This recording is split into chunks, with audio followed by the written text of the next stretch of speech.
Check करना है। हाँ, जब एनपीआर अब जब इम्प्लीमेंट होगा तो हमें अपने डॉक्यूमेंट्स नहीं दिखाने हैं, हमें इनफैक्ट बहुत नॉन कोऑपरेशन मूवमेंट की तरह उससे लड़ाई करनी पड़ेगी। लेकिन हमारी लड़ाई इससे ज़्यादा बड़ी है।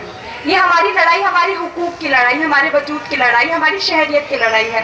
ये वो लड़ाई है जहाँ पे हम असर्ट करेंगे कि हम अव्वल दर्जे के शहरी हैं, आप हमें दूसरे दर्जे की शहरियत नहीं दे सकते और आप हमें हिंदुस्तान से तो बिल्कुल बाहर नहीं निकाल सकते। ये वो लड़ाई है और ये हमें लड़ाई तब तक लड़नी है जब तक हमें जीत नहीं मिलती। और हमें जीत तब मिलेगी, हमें जीत तब मिलेगी जब हम ये इंश्योर कर लें, ये मुकम्मल कर लें कि आने वाली कोई भी सरकार, चाहे वो किसी भी पार्टी की हो, वो कभी भी कोई भी ऐसा बिल न ला पाए लॉ में, कभी भी कोई भी ऐसा बिल न ला पाए हिंदुस्तान में जो मुसलमान कौम के खिलाफ हो, जो मुसलमान कौम की शहरियत पे, हमारे हुकूक पे और हमारे वजूद पे सवाल उठाए। जब हम ये इंश्योर कर लेंगे तब हमारी लड़ाई मुकम्मल होगी, उससे पहले हमारी लड़ाई मुकम्मल नहीं होने वाली। और ये जो हमारी लड़ाई है ये हम कैसे मुकम्मल करेंगे, ये हम अकेले नहीं लड़ेंगे।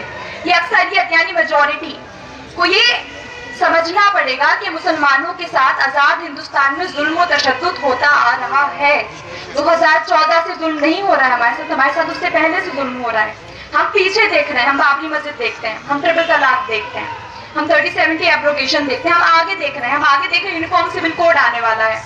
तो कोई नई बात नहीं है, हम जुल्म सहते आ रहे हैं और हमें महारत है जुल्म सहने में। ठीक है, आप लाठी मारिए, आप जेल में डालिए हमें, आप लगाइए हम पे केस, कितने लगाएंगे, कितनी बार आवाज दबाएंगे? भाई हमने सही है लाठी, हम पे जुल्म तशद्दुद हुआ है और हम जो जुल्म सहने वाले जो लोग होते हैं ना, उन पे आप कितनी भी लाठी मार दें, हम सह लेंगे लाठी और आखिर में जाके लाठी हार जाती है, हमसे लाठी जीत नहीं सकती।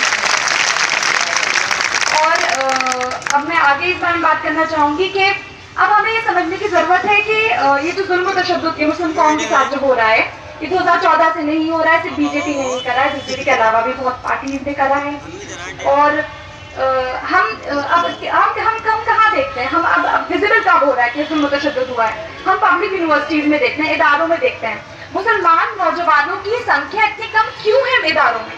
सिर्फ एएमयू और जामिया में ही मुसलमान नौजवान क्यों जाते हैं?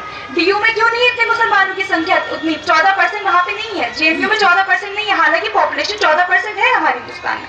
ऐसा क्यों है? पब्लिक सेक्टर में, सरकारी नौकरियों में हमारा जो नुमाइंदगी है वो ना के बराबर क्यों है? आप दिल्ली का संसद देख लीजिए और अपने मोहल्ले का पुलिस स्टेशन देख लीजिए, ना के बराबर हमारी नुमाइंदगी है। ऐसा क्यों? क्योंकि स्टेट ने हमें सिस्टमैटिकली ऑपरेस करा है। हम इस ऑपरेशन के खिलाफ